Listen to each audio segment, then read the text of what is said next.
Benvenuti sul canale dei Rebus di Pier. Io sono Igor e sarò la voce che vi accompagnerà nel nostro corso per solutori di rebus in erba, la rubrica con cui inauguriamo il canale. L'idea nasce da una serie di casualità che iniziano con il ritrovo con degli amici di un viaggio in Brasile di 20 anni fa, e da questo incontro salta fuori un vizietto comune, quello dei rebus, e che uno di questi amici, Pier appunto, i rebus li fa. Gli escono così spontanei dalla testa e li manda a un giro di amici solutori, in cui entro ovviamente. È così che ho ricominciato. Insomma, andiamo avanti così per parecchio, quasi un anno. A un certo punto Pier mi dice che ha provato a fare entrare nel giro Mirko, che di quel viaggio in Brasile era stato proprio l'ispiratore, ma Mirko non li ha mai fatti i rebus e non sa da che parte iniziare. Da qui l'idea, visto anche il mio entusiasmo per i rebus che intanto Pier continua a sfornare, di fare un piccolo corso per insegnare le regole basilari dei rebus, quelle che noi abbiamo imparato tra la pagina della Sfinge e l'antologia di Edipo, ora segnati aspettando l'uscita della settimana enigmistica successiva.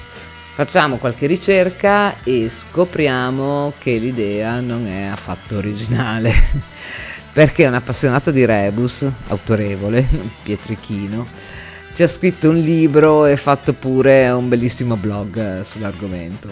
Ma scopriamo anche un mondo che non conoscevamo affatto, quello degli enigmisti seri. Io che pensavo che non esistesse altro oltre la settimana enigmistica.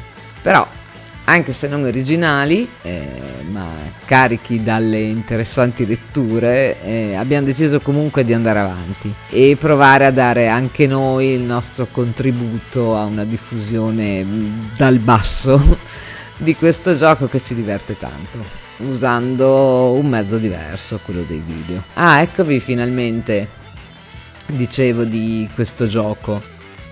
No, non questo. Fate il giro dall'altra parte, va? Oh, ma dove andate?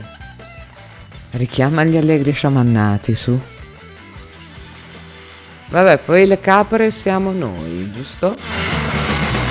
Allora, è qui che ho partorito questo progetto del canale, spinto dalle mie stimolanti giornate con Ivec.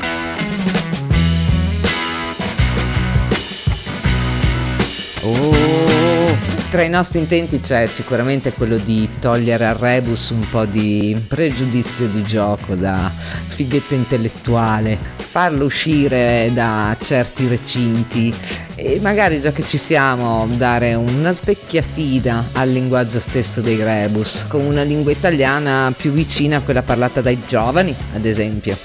Se ti riconosci in questo identikit da potenziale solutore in erba e magari hai anche spirito da viaggiatore, con noi e i nostri rebus in video potresti trovarti bene. Il canale lo dedichiamo naturalmente a Mirko, involontario motore anche di quest'idea, a tutti i contributori, consapevoli o non, del progetto, e a tutti quelli che ti stimolano a rimetterti sempre in gioco. Ci vediamo al primo rebus.